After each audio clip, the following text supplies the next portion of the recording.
We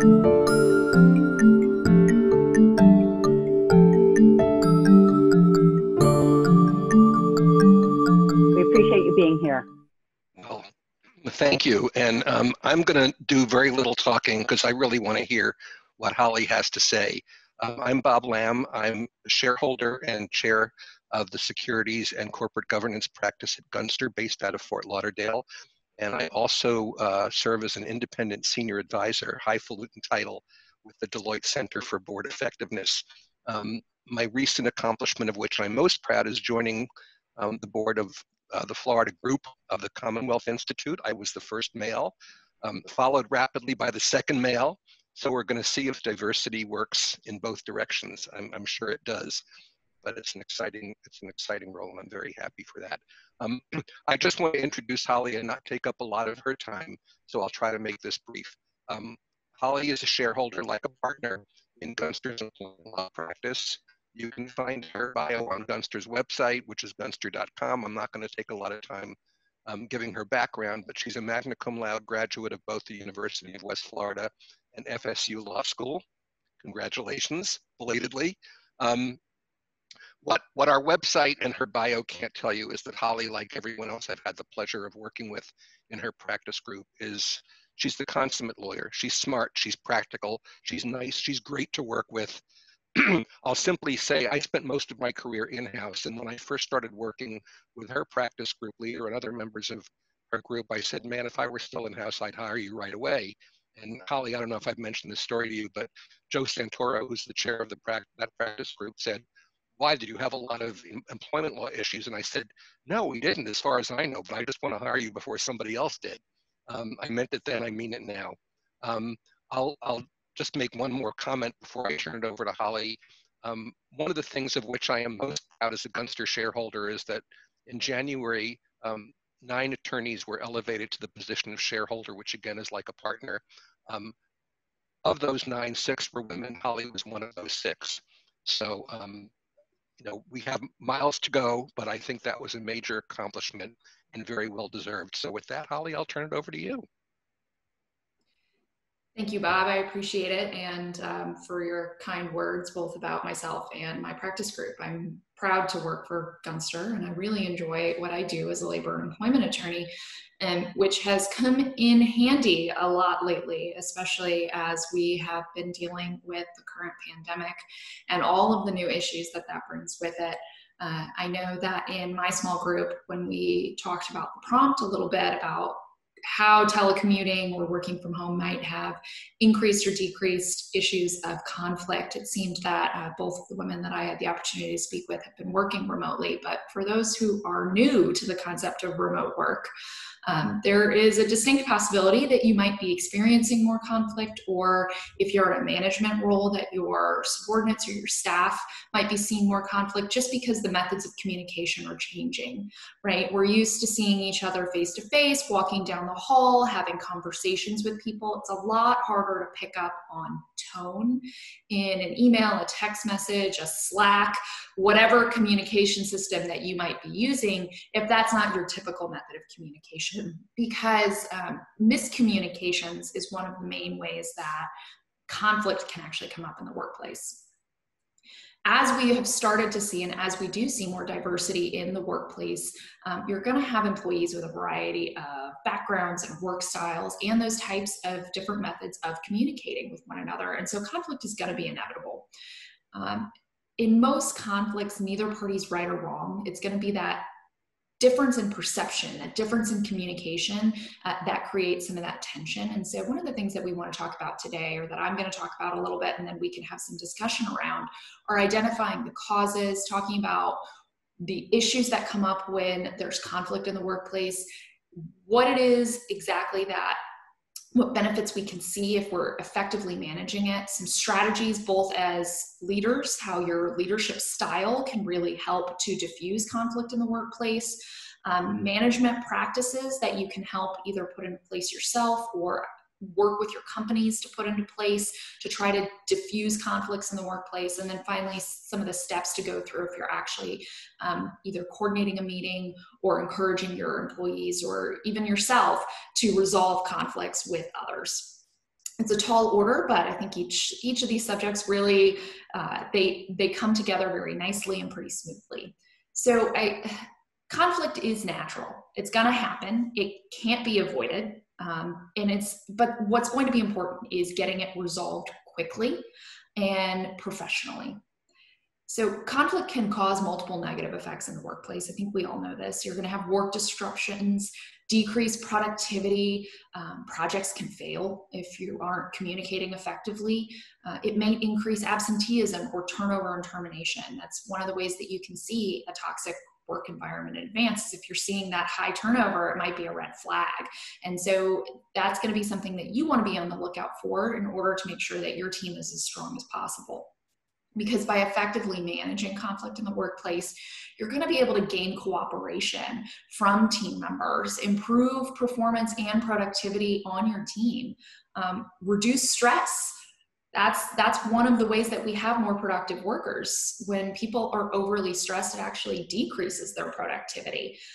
You can improve relationships among your team, which is going to improve your teamwork, enhance creativity, and increase that morale, which is more likely to keep your team intact. The key is going to be in developing a culture and in ensuring open communication. There's a lot of different things that can create conflict in the workplace. And so if you're feeling some conflict, it's going to be important to try to identify the cause.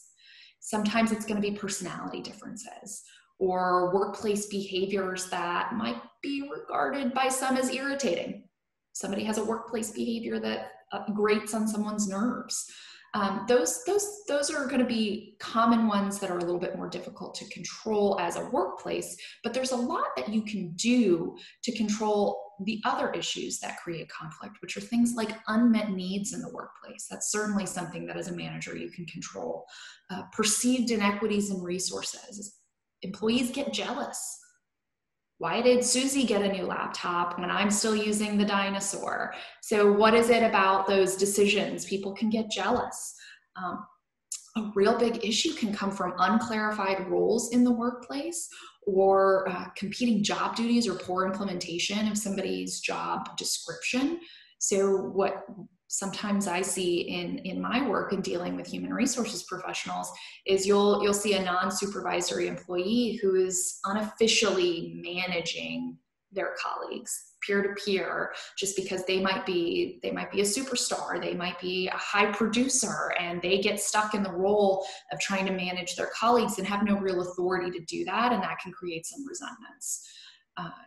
The mismanagement of organizational change and transition. If people don't understand what's happening, if there hasn't been a smooth transition and changes in the workplace, poor communication, being misunderstood, remarks, comments that there's just issues in the way that people are understanding one another or their perceptions, because our experiences in life drive our perceptions. So other people with different experiences are going to perceive things differently.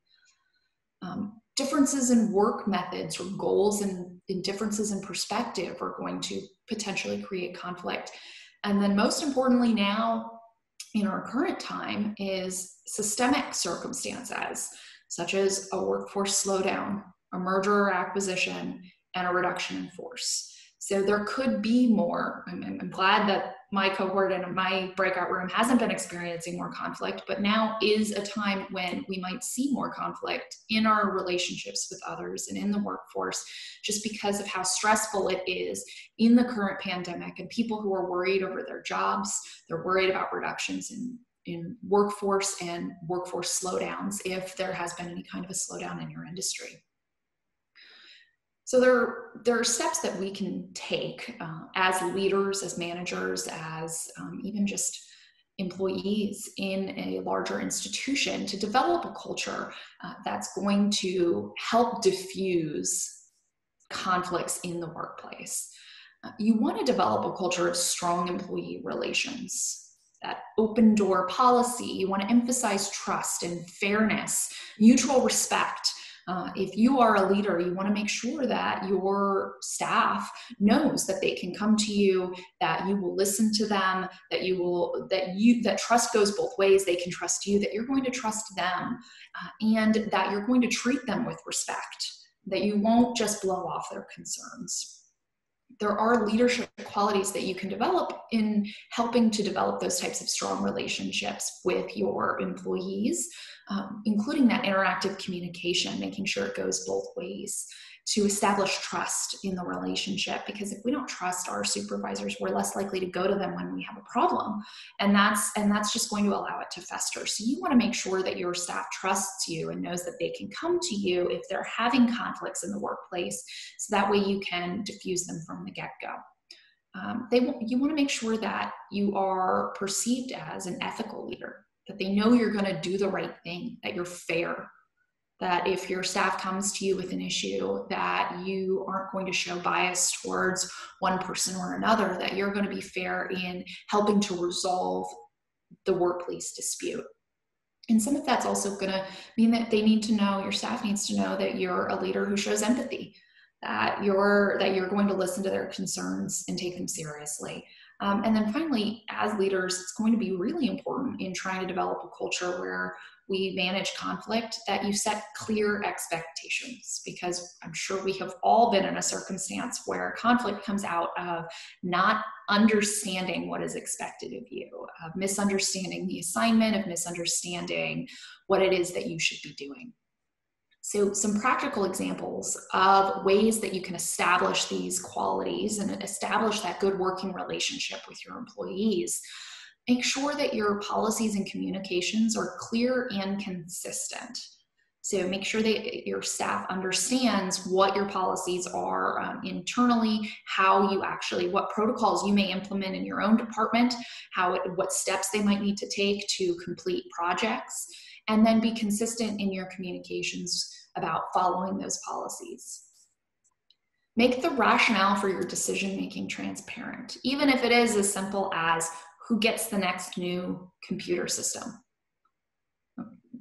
Everybody might be working on dinosaurs, but maybe I didn't know that Susie's computer gave her the blue screen of death and she couldn't work on it anymore. It's just not possible.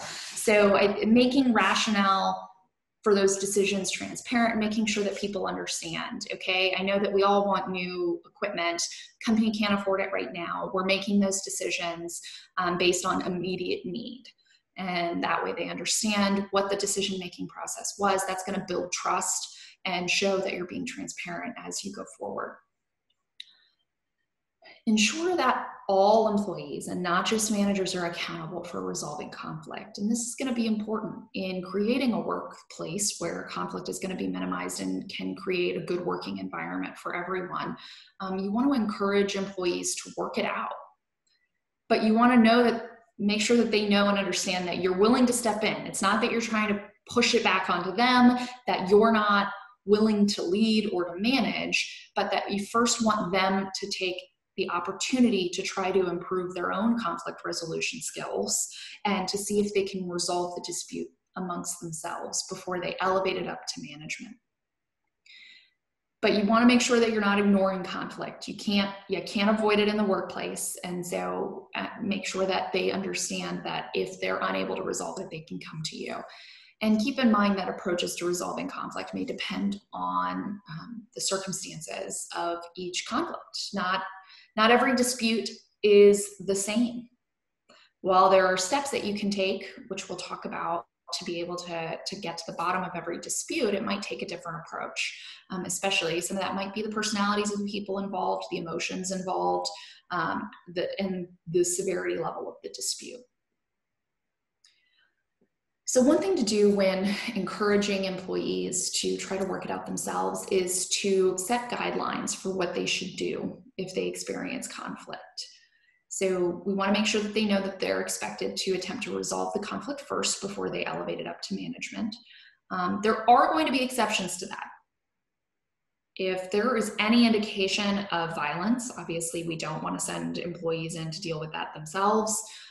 Discrimination or harassment, we don't want to tell someone who's being harassed or discriminated against that they need to go talk to the person who is harassing them to try to work that out themselves. And we want them to know that they have support and that they can come up the channel right away for those instances. Theft, If you've got somebody who's stealing in the workplace, that's probably something that needs to be elevated and not just dealt with on a local level. And then possession or use of alcohol or drugs. So we want to make sure that we're not sending our employees into dangerous situations, but in the standard run-of-the-mill conflicts of misunderstandings, poor communication, issues in team building and working, you want to make sure that employees try to work that out themselves. And there's a lot of reasons for this. And, the primarily being that that's going to reduce the interruptions for managers and supervisors. Managers have jobs to do outside of just spending all day mediating disputes among their staff. They have their own work to do. And so you want to make sure that staff are empowered and employees are empowered to resolve conflicts themselves when possible, because that's going to help them to develop their own conflict resolution skills, which is going to help develop them into better leaders and will give them the opportunity to perhaps move into management roles themselves one day.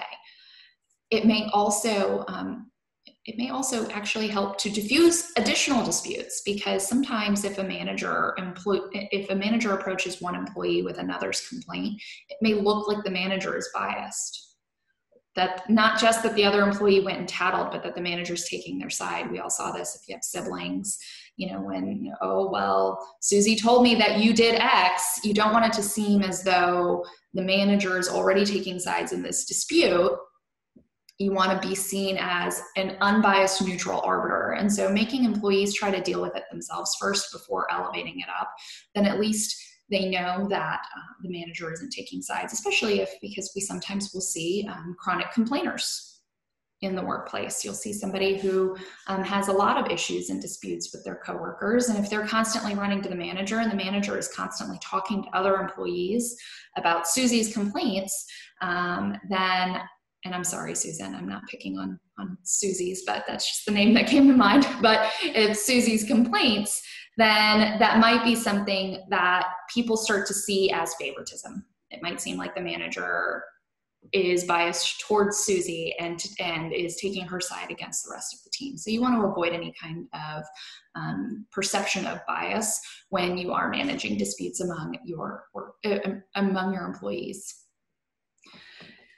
So, and one thing that's really going to be important, especially in being able to resolve conflicts in the workplace, prevent them from happening, and then hopefully to develop your employees as leaders, is to ensure that employees know that managing conflict is viewed as a core job competency, that it's required of everybody in a workplace. Everyone in a professional working environment, in an office environment especially, needs to have the ability to resolve conflicts and disputes without having to elevate it. Because the goal is to have employees who can handle day-to-day issues on their own, who can think independently and analyze problems and then come up with solutions for them. So that's something that we want to encourage in our employees, because that's going to be something that benefits your team outside of even just conflict resolution, because those are the skills that we need to develop anyway in most positions and in most business working environments.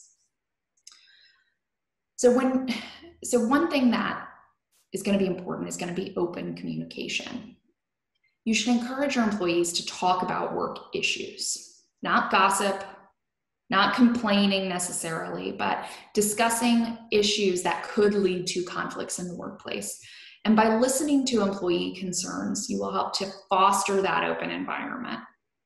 But you need to make sure that you really understand what your employees are saying, because none of us are immune. Everybody's perception is going to color what we hear. And so one tip to be able to make sure that you understand really what is the core of the issue is to repeat it back. Consider using the phrase, "What I hear you saying is."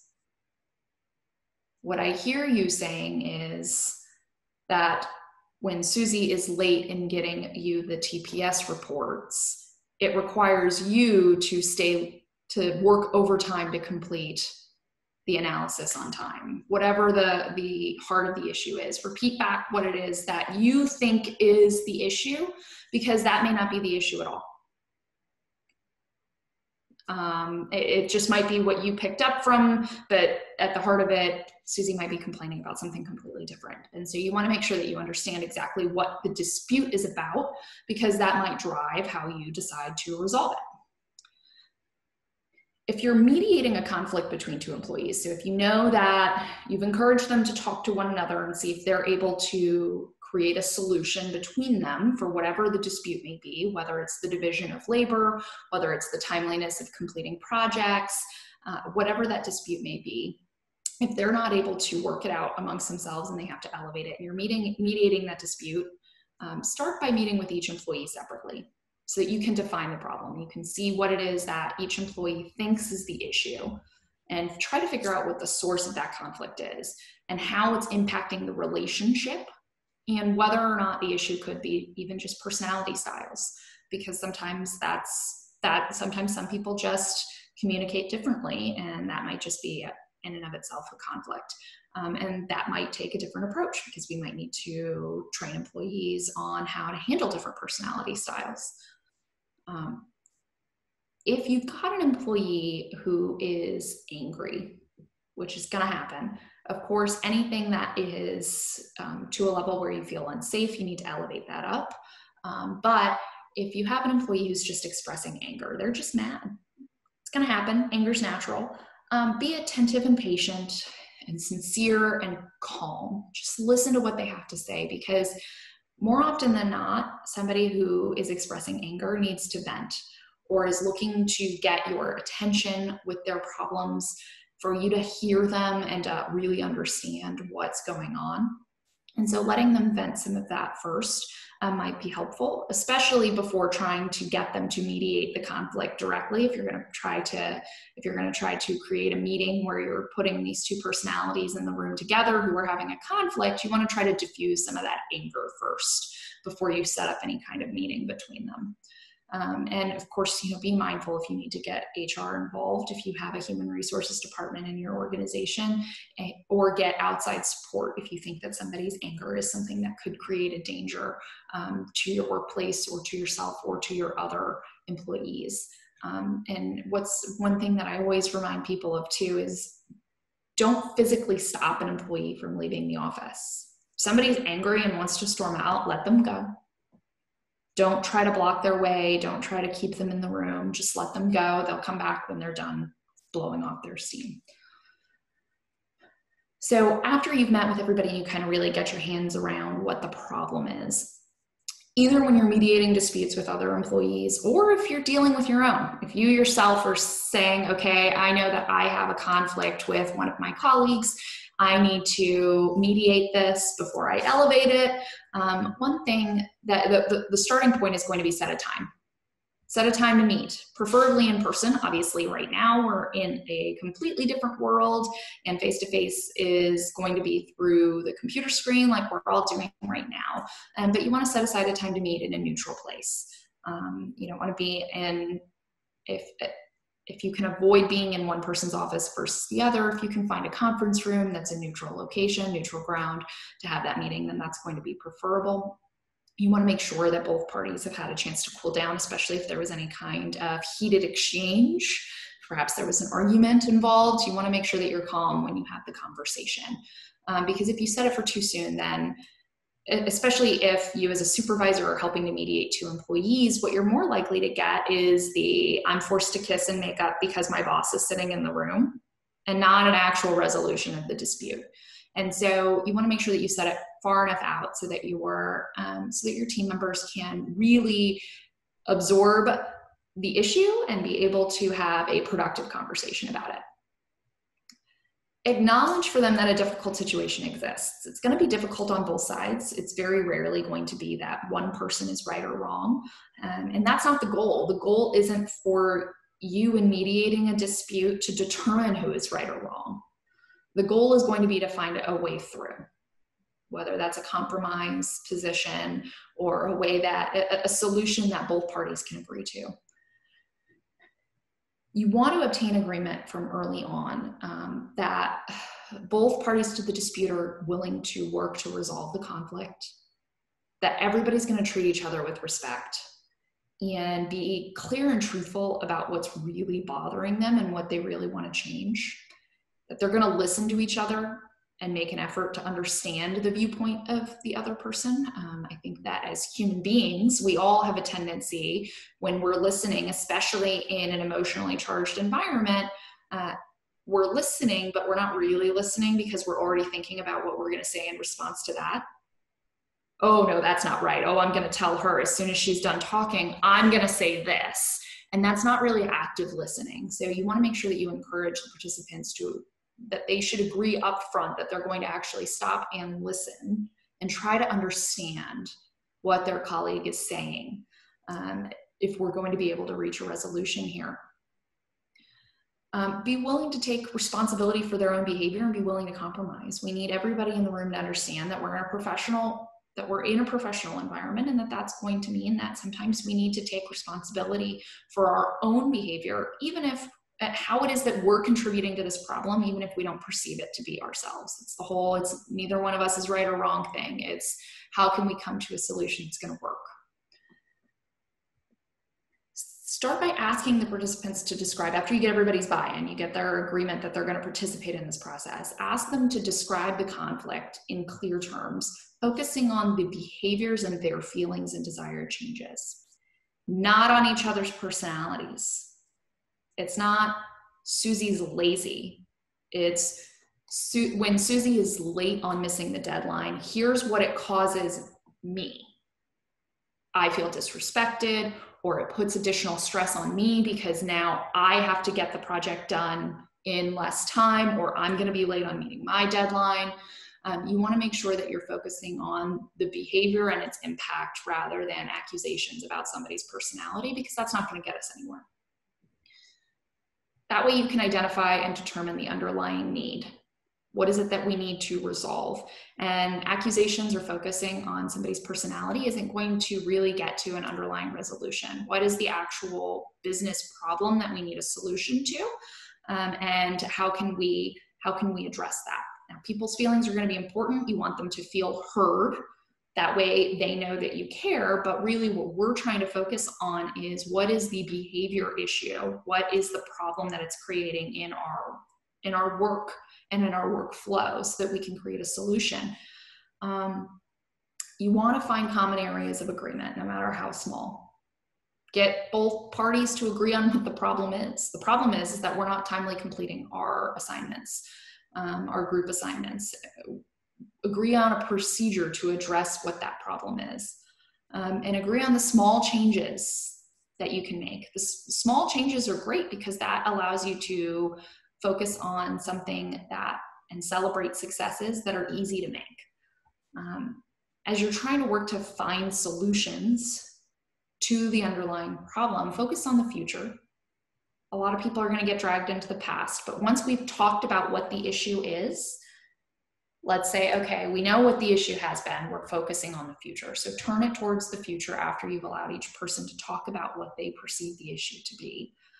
And problem solve by generating alternatives. Have everybody offer a potential solution. List out what options you may have, and then discuss each of them and rule out anything that either side thinks is going to be unworkable. So that way you can try to find a solution that everybody can agree on. Determine who is taking what actions. I will make sure that I finish the TPS report by 2 p.m. the day before it's due, so that you have sufficient time to complete your piece of the project. Make sure that all parties buy into that solution. Because obviously if I then fail to finish, if I don't hold up my end of the deal, it doesn't actually create a solution. Once you have agreement on all of those next steps and what the solution is going to be, you can close the meeting by having participants thank each other for working to resolve that conflict. And then if you are the supervisor rather than one of the people who's involved in those conflict type of decisions, you want to make sure that you identify what actions you're going to take in order to help your staff and your employees meet their goal here. And so that's typically, we recommend giving it a couple of weeks, maybe 2 weeks, to and then check in and see whether or not everybody's upholding their end of the solution and is taking part in the solution, and whether or not there's been any recurrence in the conflict. and look for opportunities to point out progress, because as a supervisor, that's a way that you can continue to develop your relationship with your employees, is to be able to compliment them on the progress that they've made in resolving that conflict together. And then determine what you're going to do if the conflict is unresolved. At what point do you need to bring in an outside facilitator, elevate it to human resources, or consider coaching or discipline if it's going to be something that impacts long-term performance? So those are going to be the things that you want to keep on your radar if you are helping your employees to manage their conflict, because that's going to be your job as a supervisor, to keep an eye on things that are going to continue to impact your team and work productivity. So always be on the lookout if you need to elevate it to human resources, or document some of those disputes, especially if you have somebody who is a serial offender. If there is one common denominator in all of the conflict, then you might want to start to look at needing to elevate that to human resources, or get more specific outside facilitation or training for that staff member. So that's kind of the steps and outline of what steps to take as either you yourself are trying to facilitate your own meeting if you're having a conflict with a colleague, or if you're facilitating bringing others in. So that way you can try to get to the root of the problem and identify solutions. So that is the broad overview and what I have for you. I am open to questions and discussions about opportunities that you may have taken to resolve conflicts, differences in style, or things that you've seen that maybe have worked for you in helping to resolve conflicts, either your own or others.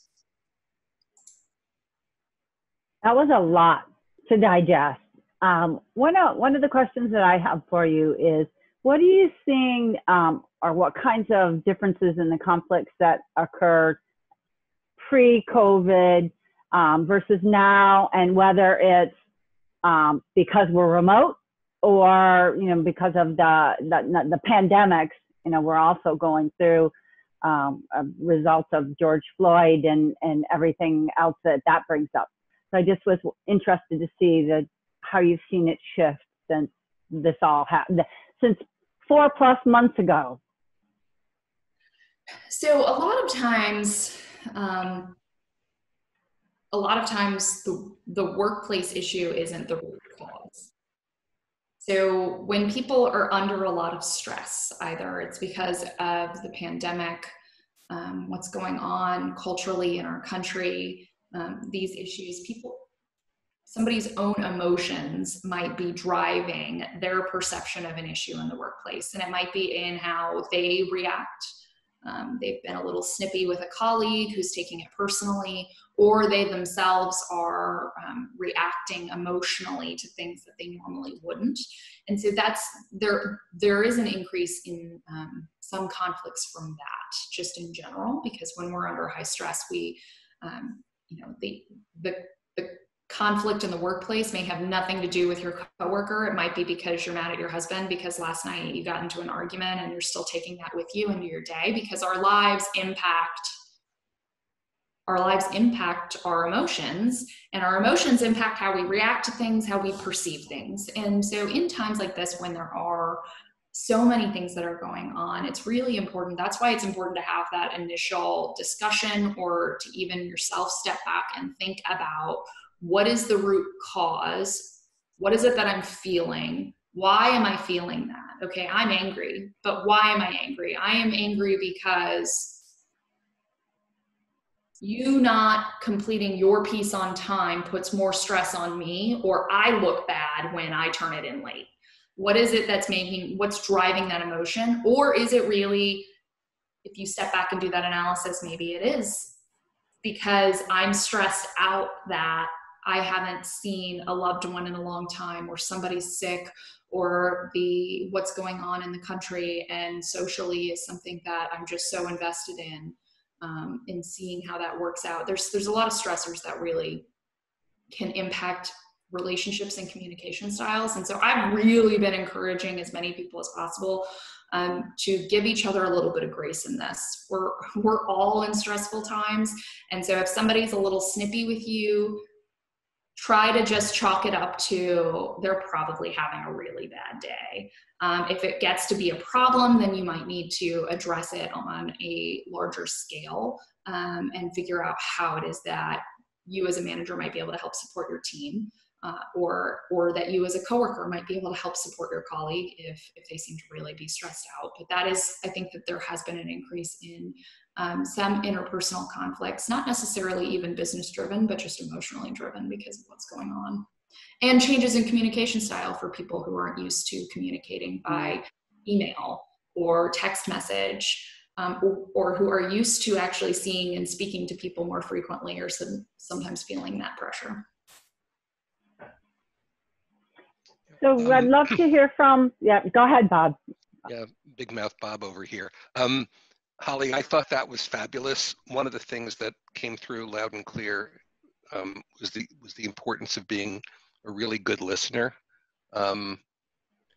Two questions come to mind, maybe more along the way, but I guess the first one that flows most directly from your remarks is any guidelines as to how quickly the manager needs to get the two people in the room. I realize virtually that's more of a challenge at this point, but I mean, presumably if you let the conflict linger, it festers. Maybe there are times when it goes away of its own accord, but most often I find that when you don't deal with it, it festers and just gets worse. I mean, any pressure points where the manager needs to say, okay, this has gone far enough. We really need to get the 3 of us or the 8 of us, whatever, in a room to work this out. It's not going to be any kind of set time frame. I do think that you need to keep an eye on that. And it's also from a practical perspective, it doesn't really do a whole lot of good to bring somebody in the room and say 3 weeks ago, you did X, because they may not even remember what's going on or have any idea exactly what's going on. So you certainly want to address things promptly. But you also want to give, if there are tempers involved, let people calm down a little. That might be just a few hours. That might be, let's talk about it the next day.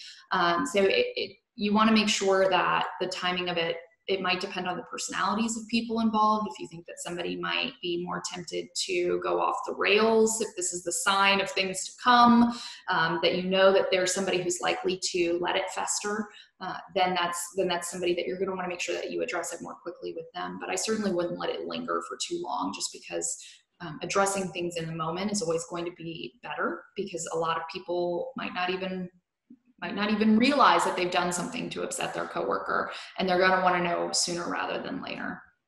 Yeah. And the second question I had is somewhat of a departure from where you were focused, and maybe it's not properly under the rubric of managing conflict, but when we're all working from home, I don't experience this because my kids, frankly, are your age, but my daughters tell me, and I've certainly read about the fact that when everybody's working from home, women still have it worse.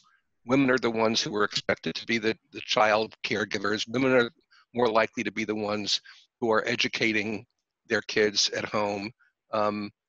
That's obviously a different kind of conflict, but from the standpoint of advising employers, are there any guideposts that you're giving employers as to how to manage the situation better? I mean, do you make accommodations for that? Do you hold everybody to the same standard? Because then the males who aren't having that responsibility say, well, that's no fair. I mean, blah, blah, blah. You know where I'm going with that. So any guidelines for employers? So it's a tough spot to be in right now. And I think that what's important, and what I've been encouraging people, is flexibility. Even though somebody might typically do their job between the hours of 9 and 5, if there is no business need for them to be online between the hours of 9 and 5, we need to be flexible, because men or women, there's going to be additional stressors going on, whether it's childcare obligations because the daycares are closed or school camp got canceled, or whether it's caring for family members who you normally wouldn't necessarily be around all the time or would have outside help for. So I encourage flexibility. If you've got an employee who's willing to get up and work from 6 to 9, and then from 12 to 2, and then from 7 to 9, because that's what works in their schedule, unless you have a business need for them to be online during regular business hours, give them that opportunity. Encourage them to set up blocks of time when maybe they might be available to have meetings. If you need to have group meetings, try to work with them, because that is, it's certainly something to be sensitive to, because it's, you know, women are disproportionately disproportionately tend to take on childcare obligations, although we do see more of a 50-50 split these days. You do see, so be mindful of the fact that men might also be taking on more of the childcare obligations, and you don't want that burden to necessarily fall on your childless employees either. But I think that in these circumstances, we all need to be flexible when possible, because you never know what somebody's dealing with at home, if it's possible to move some of those things around. Thank you. Holly, I have a question. As I mentioned earlier, I manage a 50-person engineering firm, and so of the 50 employees, everybody is an engineer or an environmental scientist or whatever, except for the 3 administrative assistants. And I have to tell you, it's between them that the conflicts are at. I don't understand. I mean, all the engineers get along. We can all work together, even between the different service lines. We have no issues with the professional staff, but when it comes to the administrative assistants, it's just ongoing. They're bickering. They come to me, oh, well, she said this, she did that. It's just, is that more commonly seen, or did it just happen to be occurring at our office with these 3 individuals? I don't know that it's necessarily uncommon. I wouldn't say that it's always going to be a pattern, but some of it might have to do with the types of jobs that they're doing, because your professional engineers are also probably very hyper-focused on certain aspects of projects during the day. Sometimes administrative staff has a little bit of extra time to gossip, and that might create issues, or the talking and the bickering. So really, I think trying to figure out the root cause and how, maybe if there's a way to physically separate desks, maybe that might be helpful in trying to keep some of the chatter and the bickering down during the day.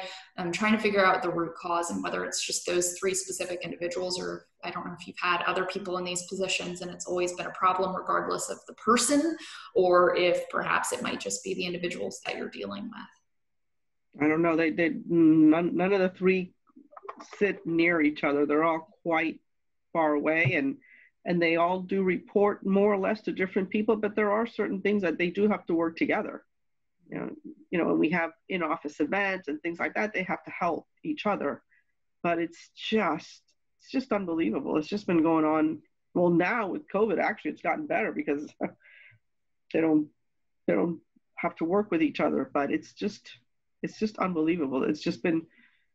I just think, how can 40 some other people work fine on very stressful jobs and deadlines and this and that, and these 3 women just can't get along? It's just mind-boggling, but I'm taking notes, so hopefully this can get resolved. I hope so. You talked about personality styles, and maybe, Christina, there's something there, but I wondered if you could kind of maybe give an example of this personality style and that personality style, and what you might do differently, or what one might do differently. Well, I think that part of the problem is our office manager. So I think it starts out with she having a little bit, or she lacks confidence, and so she just can't make a decision on her own. She always comes to me before she makes a decision. Okay.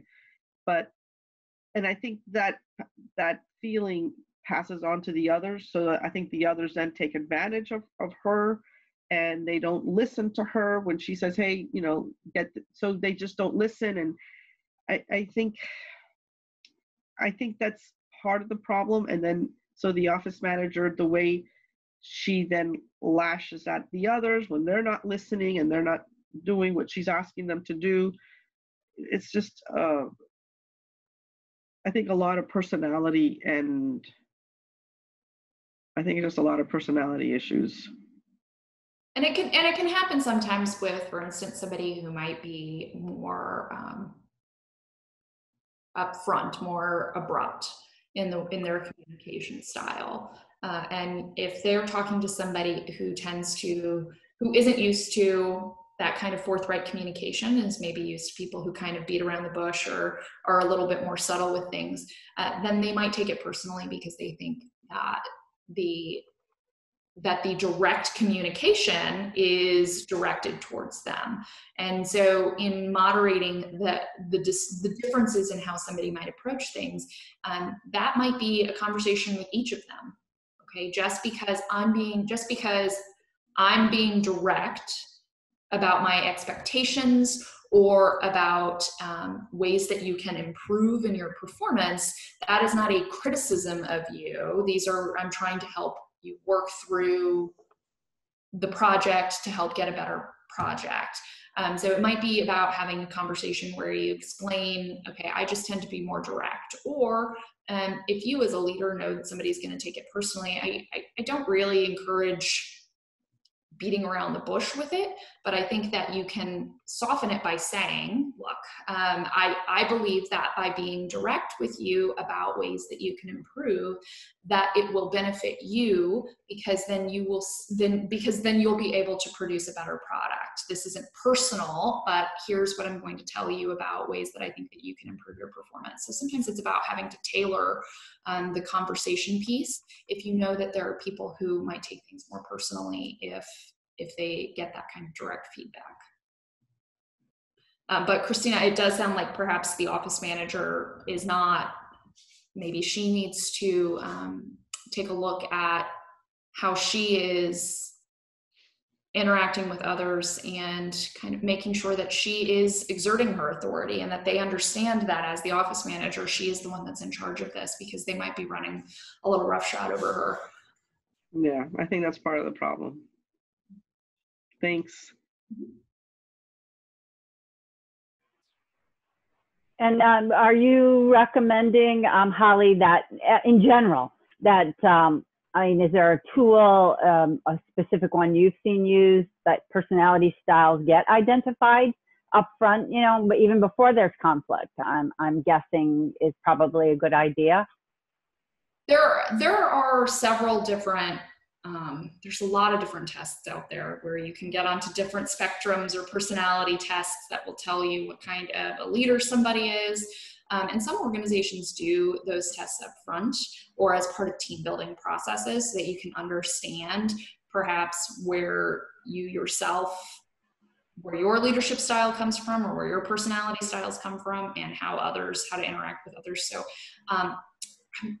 I don't know that there's one in particular that I recommend, but I have seen there are several out there that, not just personality assessments, because I sometimes, from a legal risk standpoint, try to stay away from the overgeneralized personality standpoints, but you can do leadership type of assessments that will let you know what your leadership style is and then how to interact with people who have a different style than you have.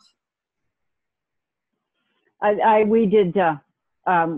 did the Goldman Sachs 10K Small Businesses. I'm looking for the book right up there. And it's a book called People Styles at Work. I'm not sure if anyone else had used that it's good. Every once in a while, I'll go back to it and look at it too. And that's what they use in their program. I just wondered if anybody had others that they liked or have worked for them in conflict and managing staff. Well, wearing my Deloitte hat,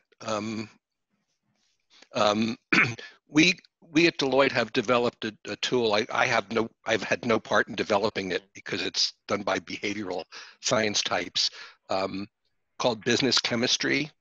And I found it works pretty well. We have used it at the board level when we've done board assessments to help directors who are having conflicts too. See, it happens at every level, Christina. Figure out that, gee, the reason why, I'm going to use Susie again, sorry, Susan, but let's change it to Phyllis. The reason that Phyllis is not working with me is that her personality type is it's not receptive to the way I communicate, and maybe vice versa. There are 4 basic types. No one fits within any one type exclusively. And we found it to be a helpful tool, but as you say, Lori, there are so many tools out there. I like this one because it's really simple. You can take, there's an abbreviated form where you can literally take 5 minutes. There's an expanded form where you can take 20 minutes and figure out which buckets you sort of fall into. It's just helpful. You know, Holly kept stressing the importance, and I agree with her, about listening. And in a sense, this tool is really designed to help you be a better listener by understanding that others may not communicate the way you do. So that's another tool. But as you say, there are lots and lots of tools out there. So does anyone else have questions while we have Holly and Bob? Or even we'd love to hear how you've managed a conflict so we can learn from you all. And you know who I'm going to call on, because I know you always have something to say there, Colleen. It's voluntary, I'm kidding. No, but you know, I actually, as the managing partner, I deal with a lot of interpersonal issues in the office. And I have to say that, you know, working remotely has actually reduced those. And, you know, maybe it's just because people they don't have the time just to chat during the day, and, you know, the conflicts that might come up, or they're preoccupied with bigger issues at the moment. And I also think that when you pick up the phone and call someone, it's a little bit more focused, and you're calling for a reason. And so the communication might actually be a little bit better than when you're just randomly talking in the office and that kind of thing, which I would not have assumed. I would have thought that not being in person would increase the issues that were coming up. But what I've seen personally with my group is that it seems like there's less interpersonal conflict.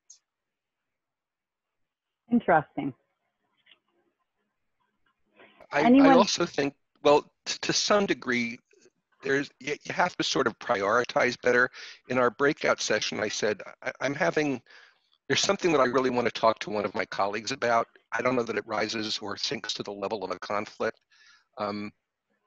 But I've decided that, number one, it's not that important that it needs to be dealt with right away. I take your point, Holly, that the longer you wait, the more likely the problem is going to get more rather than less serious. But in this case, I've kind of scratched my head and said, this is not something that needs to be dealt with now. And even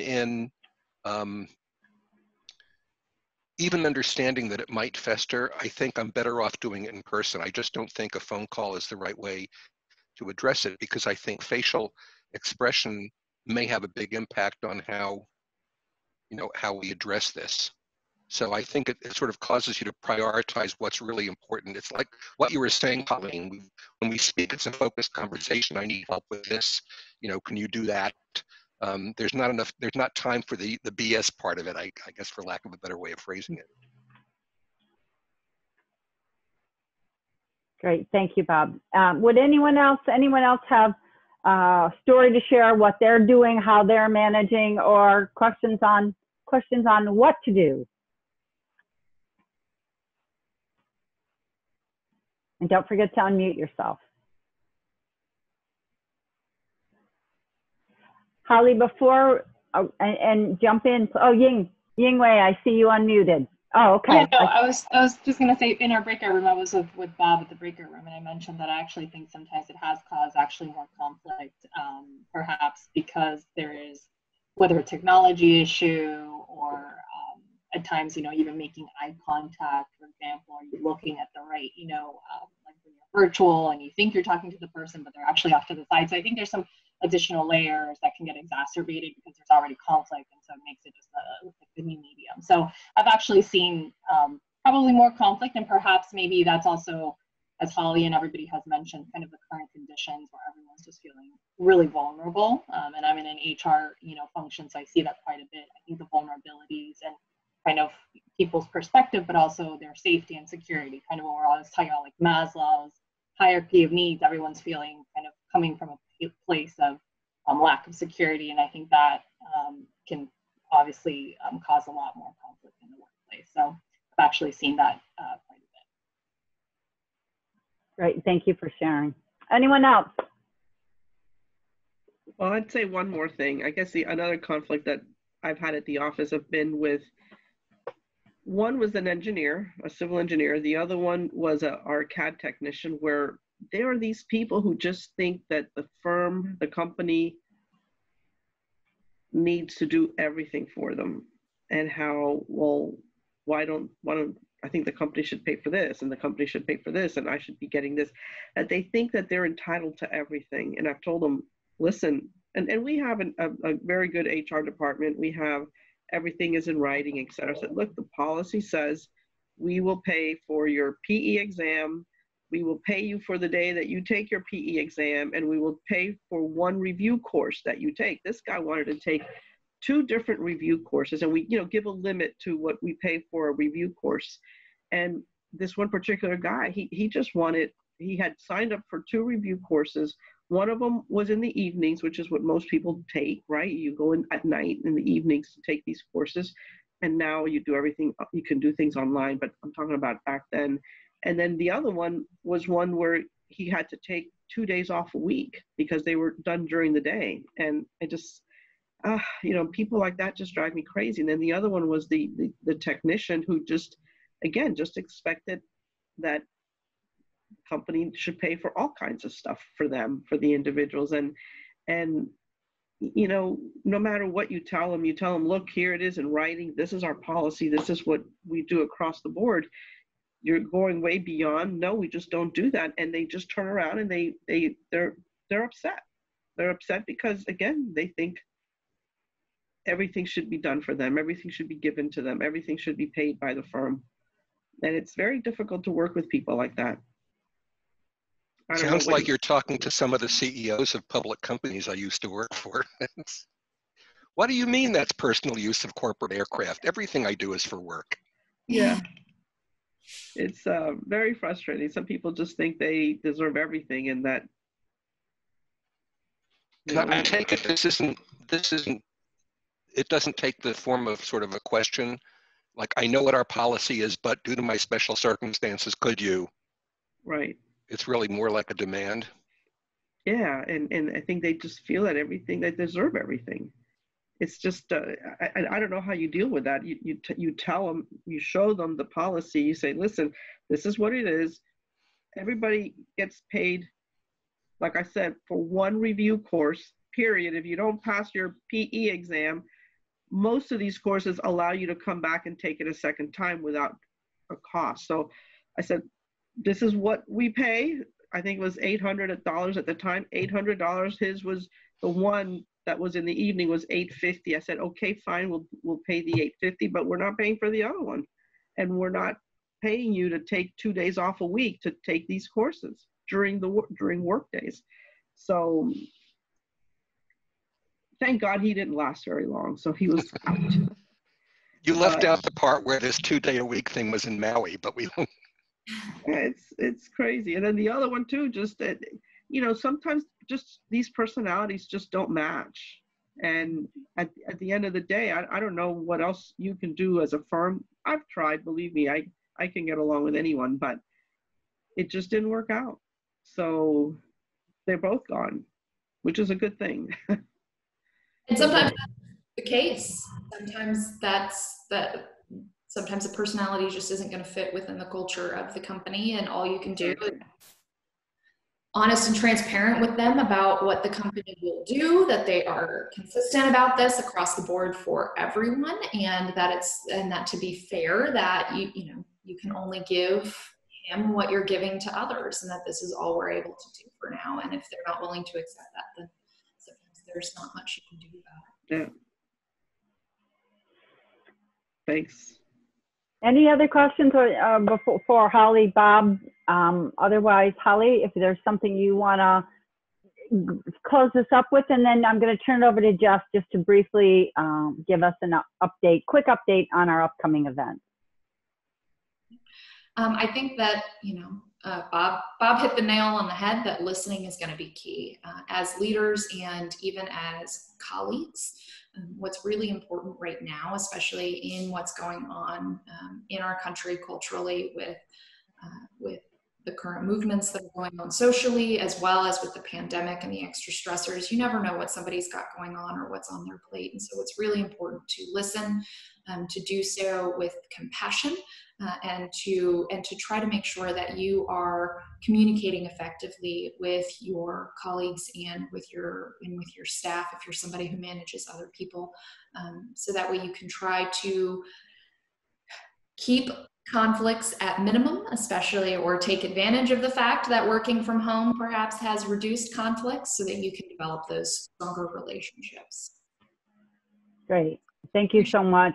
And we greatly appreciate all of your wisdom and your guidance. And Bob, thank you, Bob and Holly, for hosting us and leading this. Jessica, briefly, I'm just going to turn it over to you for a second here, and we'll close up and start our days. And hopefully this has jump-started your day in a happier, better, more learned place than you were before you stepped on this morning. Great. Thank you, Jessica. Thank you, Bob. Holly, I greatly appreciate everyone's time. Any questions? We've got our phone number there. Anything you need to know about TCI, anything you'd like to share on how we can help you, we're here and available for you. And our goal is to bring us all together and support one another and help the women and the men who support the women to inspire us all and lead us up through to higher, better, bigger things. So thank you again, everybody, and have a great day. Thank you. Thank you.